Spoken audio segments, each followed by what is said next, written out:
Americans are capable of achieving extraordinary things when they have the freedom and opportunity to do so. This is American Potential. And here's your host, Jeff Crank. All right, well, thank you for joining us for another edition of American Potential, where we try and bring you stories of people making a difference and helping to remove government barriers. And you know, what's always interesting to me is when people start to get involved in the political process to make a change, sometimes the question kind of comes up, is it really worth it? Well, for one Iowa mom who loves the quote, freedom requires participation, her answer was yes. When it came to making raw milk legal, it was worth it to her because it wasn't just about having another option, but because it helped her daughter when she was a baby. When Esther and her family lived in Georgia, her infant daughter couldn't drink formula. So she did her research and she found a way to make a homemade solution that involved raw goat milk. After moving to Iowa and finding out raw milk was illegal, she got connected to a lawmaker who'd spent 17 years trying to pass a bill to make it legal, even though he doesn't drink it himself. Well, with the help of Esther and the community that she built, the bill was finally passed this year. Esther Arkfeld is our guest, and she is the owner of a micro farm in Iowa. She's going to talk about her farm along with the work that she did on this great bill. Esther, thanks for joining us. Thanks for having me, Jeff. Yeah, this is a great story, a story about you kind of getting hooked up with a legislator who'd been working on this, but maybe didn't have the connection to the grassroots to get it passed, and you became that. And I can't wait to talk about that. But interesting thing that I learned about you were born in Holland, but family moved to the United States because the job opportunities were better for your father. Is that right? That's correct. Yes, we came here and really were able to find that American dream and live it. Yeah, that's great. And when you were growing, you were born in Holland. How old were you when you came to the United States? I was 13. Oh, okay. So you grew up drinking raw milk and things like that, and you didn't think it was an issue here in the United States, probably, right? That's right. I remember driving my bike to the farm with two little buckets, on either side of my handle, and would pick up milk and bring it home. And that's what we would have in the morning. Yeah. Well, it may sound like a silly question, but maybe some people don't understand. What do we mean when we say raw milk? So raw milk means that it's milk that has not been pasteurized. So it is directly from the cow, not adulterated in any way. Yeah. Okay. And let's talk about your farm a little bit. What's the name of your farm? What does it mean? So my micro dairy is called the Melkerij, and it is a Dutch name, and it basically means the dairy in Dutch. Oh, okay. Excellent. Now, I touched on a little bit when I did the opening, but why is raw milk important to your family? Sure. So raw milk has, we grew up with that. But as I became an adult and then had my own children, I recognized that my daughter, who was about 3 months at the time, was not able to tolerate commercial dairy. Now, of course, 3 months old don't really consume dairy like that. But if I consumed it and would nurse her, she would get very ill. And so, I cut that out of my diet. And then I very quickly became pregnant with my second daughter, which ended up with me losing my milk supply. And so I tried to find a good alternative for her. And, most people then reach for formula. And I started researching the different formula options because, like most moms, I wanted the best for my daughter. And I noticed that just about every single one still contained some form of milk protein in it. And I really did not want to use soy proteins or things like that. And so I had my sister-in-law actually mention raw milk formula to me. And initially I thought, I'm not sure about that. But the more research I did, the more I saw that mothers across the country were using this with very great success. And so I did my research, my due diligence, found a farm that produced a great quality raw goat's milk formula or goat's milk. And I used that to make formula for my daughter. And from the very first bottle, she stopped throwing up and she had no more tummy troubles and she began to thrive.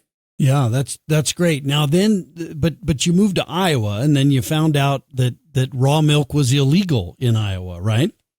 That's right. We moved here and very quickly I found out that it was a very taboo subject to talk about. And people looked at me like, I had 3 eyes and you better not mention it here. So because let me stop you there. Do you think that's the difference? I mean, Iowa obviously has a lot of dairy farms and things like that. Do you think that plays into why that was? No, not necessarily. Possibly, but apparently raw milk, the history of it here in our state, was very challenging. Okay. And there had been someone who had been prosecuted for selling raw milk. Okay. And so because of that, it was if it was talked about, it was very much so hush hush. You only discussed it with people you could trust with that type of information because you wouldn't want to get them in trouble. Yeah. So in other words, there were people who were doing raw milk, but it was kind of under the table, right? That's right. Yeah. Okay. That's right. Gotcha. So you found out when you moved to Iowa that it was illegal there. I'm sure you were surprised by that. I was surprised because, you think you moved to the Midwest, an ag state, and you think, that's really a good place to find that type of product. And I quickly found out that was just not the case. And, thankfully, we were already living a homestead life. And so the thought of owning a dairy cow had already been in the making. And so thankfully we were able to purchase our homestead and really one of the very first thing we purchased after fencing was our family milk cow. Mm-hmm. So as you started looking into this, did you discover that there's more states than just Iowa that raw milk was illegal in those states? How many states is it illegal or was it illegal to sell raw milk in? Well, that was the interesting thing. I just thought, well, Iowa's just like that. But then as I became involved with the raw milk fight, if that's even the right word, I quickly found out from realmilk.com that Iowa was one of 5 states who made access to raw milk illegal. So 45 states within our country allowed access to it in one way, shape, or another, whether it was through retail sales, farm to direct consumer sales, herd shares sold as pet food, or incidental sales. They allowed it, including all the states surrounding Iowa. So many people would actually cross state borders to access raw milk in other states. Yeah. So this always interests me, and I do a lot of interviews with folks who, they have a personal story and then they sort of cross that bridge where they get involved. And most people don't cross the bridge to take action. And we'd like to highlight the people like you who do walk over that bridge and decide, well, I'm going to do something about this. So let me ask you that. What made you decide when you saw this? I mean, I know obviously it was the health of your children, but what made you decide, look, I'm going to get involved and make a difference here and try and change the law? Yeah. I'm kind of someone that doesn't, if something isn't working or there's a barrier somewhere, I like to find a way to overcome that in some way. And so when the legislator reached out to me, and I he reached out to me about some other items, but I had asked him, what about raw milk and what's the deal there and why is this such a big deal here in Iowa? The conversation grew from there, and for me, it was just a decision of I can sit here and do nothing and complain about the situation that we're in. Or I can take some action and do something and try my best. Never in a million years imagining that it got to where it got today, which just was amazing. Part of that was a mentor in my life had always kind of told me this motto, and I kind of live by that. It's do it scared.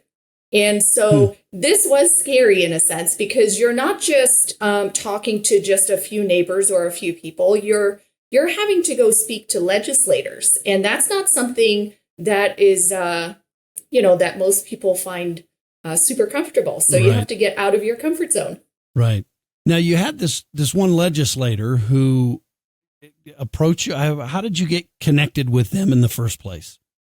So I had gotten involved with some of, I don't want to say politics, but some things over the years that I had seen happen. So whether it was health freedom or education, we homeschool our children. So I want to be involved with that to ensure that we continue to have that option in our state. And so through that, I got to meet some of these legislators, including the senator and the House representative for my area in my state. And so in these conversations, this was an item that I would continue to bring up. That's how the conversation started. And Senator Schultz told me, Esther, this is something I've worked on for, at the time it was 14, 15 years. And he says, it's something we're trying. And I said, well, I'd like to be involved. How can I help? What can I do? To hopefully bring this to succeed. And that's when he put me in touch with the gentleman who had fought this from day one. Mm-hmm. I spoke with him on the phone, and he said, I've worked long and hard on this. And if you'd like to give this some effort, I would be happy to give you my contacts, my email list. And you can, give it a try, basically. And so it really just grew from there. I got this email list that we continue to add to. We started a social media presence, which, social media is a good and a bad thing in my mind. But I knew that the way people connected mostly in my area was through social media. And so I had to use that in my advantage, basically. And so it was word of mouth, and people spoke with their friends and their neighbors, and they said, join this page and join this group, and you can keep up to date with what's happening with it. And so that's how it just grew from there. Yeah. So you really use social media to build the community. And I assume that when you sort of took this effort on, that you built a pretty good community from where you started to where you ended. Yeah, it's every day more people were added. And, it wasn't just people who only consumed raw milk. It was people who said, wow, I had no idea that this was a thing. And they would find out that, you don't have the option. That's not something you can do in our state. And, even the legislator, as you mentioned in the intro, he didn't personally consume raw dairy. But he believed that, in this great country, we ought to have the right to choose what we consume. We're not talking about mind-altering, products or drugs or whatever. We're just talking about a food that most of us consider a food staple. I mean, when there's a major event, natural disaster that's coming our way, blizzards, hurricanes, whatever it might be, milk is likely in the top 5 products on your grocery list. And so to me, it felt like this isn't just about milk. This is about food freedom, that we ought to be able, if someone wants to drive down to my farm and pick up some milk, they ought to be allowed to do that. Mm-hmm. Yeah, no question about it. And, we talk about this all the time. This isn't just about the people who produce, a product, whether it's raw milk, or we've talked to, bakers who do this, or others make home baked goods and homemade products. It's also about the consumers of this, right? And that's the other side of this. When government steps in and says you can't do something, there's people on both sides of that lose. And that's certainly what you have with raw milk. That's right. And one of the big, not really eye openers, but one of the big challenges I had personally was, do you recall, I think it was about 18 months ago when the big formula shortage was going on. Moms would call and message me and say, hey, I can't find formula. Would you sell me some milk? Mm-hmm. Well, then you're put in a position of what do you do? I mean, you have these babies who you can't just give them a sandwich. I mean, you've got to give them the food that they need to be healthy. And so that's really when I reached out to more legislators and said, guys, at this point, it becomes a moral issue. We can't just say no to moms who, are driving hours to find just one can of formula. Mm-hmm. Right. Now, what I find really interesting about your story is there were lots of pretty powerful groups that were against this bill, which is probably the reason it took so long for this bill to pass the legislature. But who were some of these groups that were opposed to the legislation, and how'd you overcome their opposition? Yeah, frankly, it was just about everybody. I don't know how much your listeners know about the legislative process, but, part of the people at your local state capitol and, in DC are lobbyists. And these lobbyists are individuals that are paid usually to be there to lobby for or against whatever, the companies influencing our legislators do. So these legislators, it turned into basically any lobbyist that worked with organizations to do with our food. So whether it was the Dairy Association or public health or the Grocery Association or even organizations like Farm Bureau or the Veterinary Associations, all of them were lobbying against us, basically. And I don't want to say that they are, all bad, because I feel like part of, for a lot of them, it's maybe just they don't know the updated data. Mm-hmm. And so then it just becomes an education process. Well, and they're also protecting market share in their mind, right? They want to keep out competition. We see that all the time where people and associations and organizations use, the lobbyists that they have. They go hire lobbyists to try and keep competition out of whatever sector they're in. That's what lobbyists do. And I was just looking at some of the names: Iowa State Dairy Association, the Iowa Farm Bureau Federation, the Iowa Public Health Association, the Iowa Veterinary Medical Association. That's pretty amazing. You had all of these groups that have lobbyists. They each one of those, I'm sure, has hired paid lobbyists that are at the Iowa Capitol day in and day out when the legislature is in session. But you built this grassroots coalition that really overcame that. And that's the power of this story. Tell us a little bit more about that. Yeah, I think it really attests to the power that grassroots efforts have. So often we look at what's happening in our world and we feel like, there's just no way that I can make a difference. But this story just goes to show that grassroots do win in the end. Even though it took us 17 years, I think the legislators recognized we weren't going away. And in fact, our numbers were growing tremendously. They commented multiple times to the senator who was leading this charge that, oh my goodness, I'm getting more emails than I've ever seen. I didn't realize that raw milk was this big of an issue to our constituents. So they started taking notice, and they started to recognize that that this wasn't going away. So either we do something about it, or we're going to hear about it again next year and the year after. Right. Yeah. Well, and that's, really, as I say, the beauty of the story is storytelling, and you have to be able to tell those stories. What were some of the stories you were hearing from people about why they supported raw milk, and some of those stories that you brought to the legislature to testify? Yeah, so most stories were very similar to mine.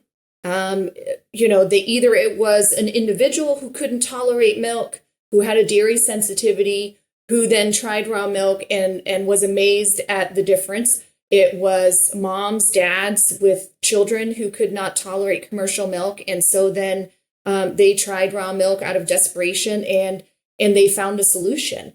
So the stories were all very similar. And I think that was another testament to our group when we did come to the Capitol to testify in favor of the bill. It was moms, dads, children. My 3 children came with me every time.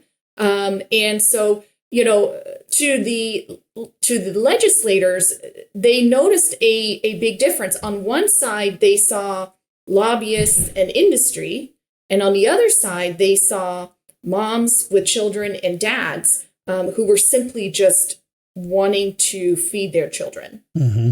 Yeah, well, they saw, and that always trumps a lobbyist, right? If you can get citizens and grassroots pressure, will always trump a lobbyist because those citizens are the people they work for. They cast votes in elections. They pay attention, and they're important to these legislators. So that's really important.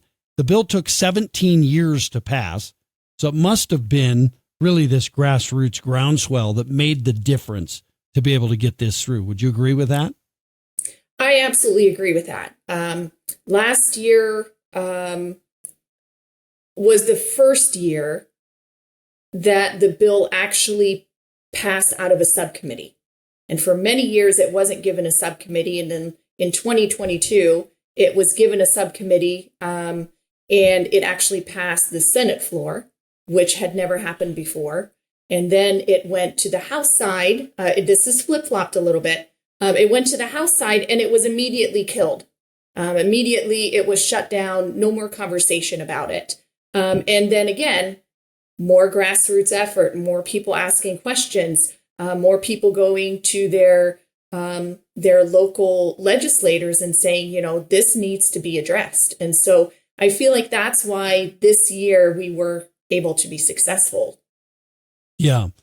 Clearly, that's the case. We have people who are listening, maybe who are saying, "Well, I don't want to drink raw milk. I don't want." Well, that's fine. Don't drink raw milk.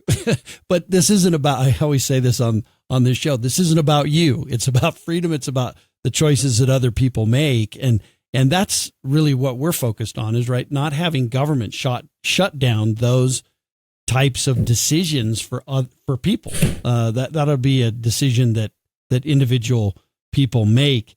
Talk about the bill. What does it allow you to do? And then what are some of the restrictions that are still on raw milk?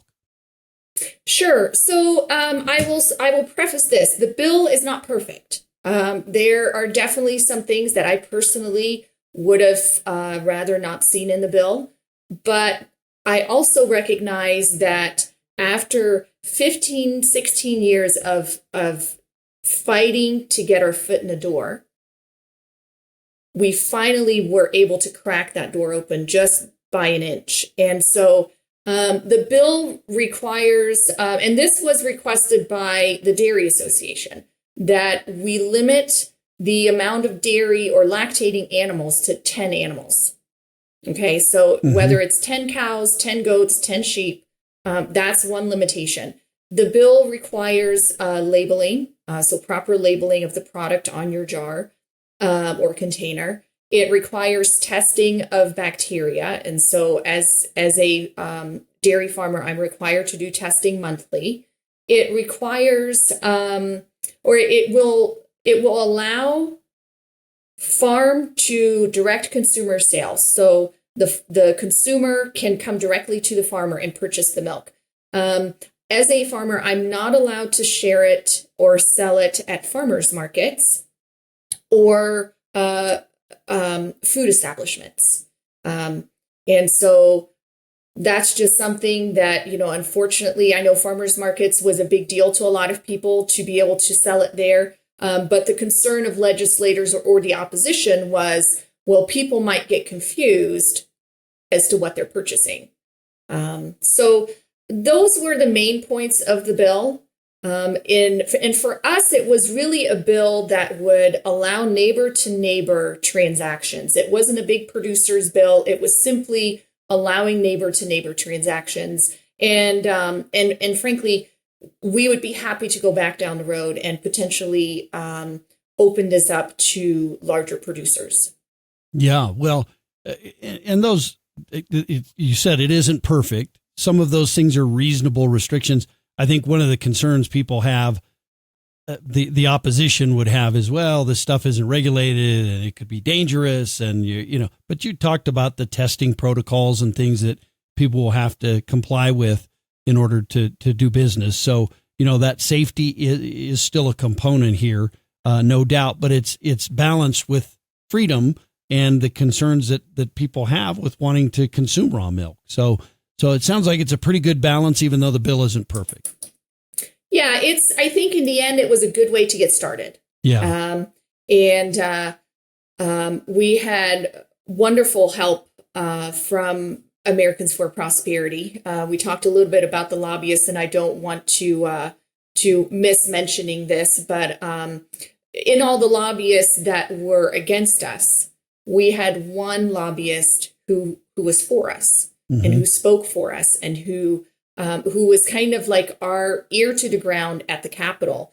And Tyler with Americans for Prosperity just did such a wonderful job in assisting us with that. And I would encourage your listeners that if they are trying to, to do something similar to this or even something unrelated to raw milk, to reach out to Americans for Prosperity, because it was certainly part of the formula that made this successful. Yeah, well, and Tyler, to those who listen to this show regularly, Tyler has played a part in a lot of different stories that we've told, including William Burt, the barber in Iowa, who had a mobile barber shop. There's several others that Tyler has done, and he's a great advocate for freedom and liberty. That's kind of the question I was going to ask you. The last question was, what advice would you have for someone who wants to get involved, whether it's raw milk, maybe it's raw milk in another state, maybe it's a different issue in Iowa or some other state. What advice would you have for people about getting involved on these issues and making a difference?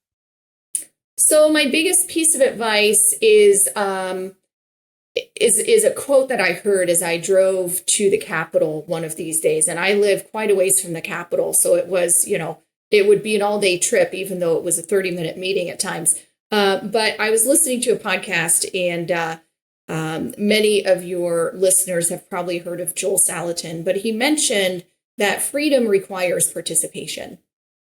And I had to stop that podcast and really think about that.